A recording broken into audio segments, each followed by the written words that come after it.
In this video, we're going to talk about several different techniques we can use with a preprocessor to enhance our program. A lot of these we've touched on previously, but we're going to bring all of them together in this one example. So if you look at this program, this is a guessing game, very simple guessing game. And there's a couple things you may notice about it. First off, we have a hard-coded guess. That's not ideal, but okay. We prompt the user for a number. We read that input from the user. If they guess it right, we print a message saying you guessed right. Otherwise, we give them this mean message that they are bad at the game. Okay, so let's run this and compile it and run it just to see what happens. So I'll guess 20 and I got that wrong. But if I guess 42, I get it correct. So the first thing I want to do to improve this game is I want to define secret num, and I'll define it to be 42.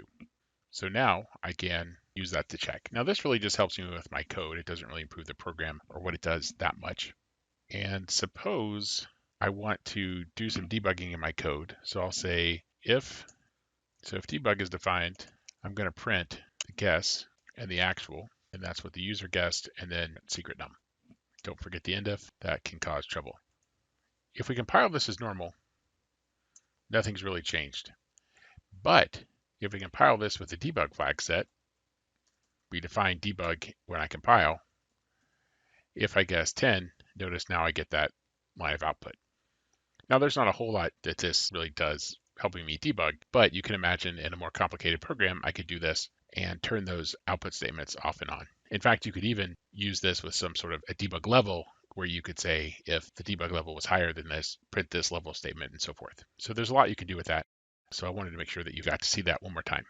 Now, something that we could do even better is use this idea and up here say, if not defined secret num, then we define it. Now what this lets us do, I can define now secret num to be 10. And if that's now the correct number, if I guess 42, it's wrong. But if I don't define the secret num when I compile, then I get that default value. 10 is wrong, 42 is correct.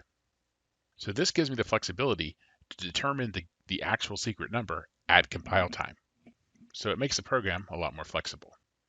So I will add a note up here at the top for how to compile this. And of course, I'm leaving off the other flags we use to show all the warnings and so forth, because the key is this is how you can set the secret number, and this is how you turn on the debugging output. And of course, this does allow you, we can put both if we want. So it gives us flexibility as we compile to determine what we want the actual program to do.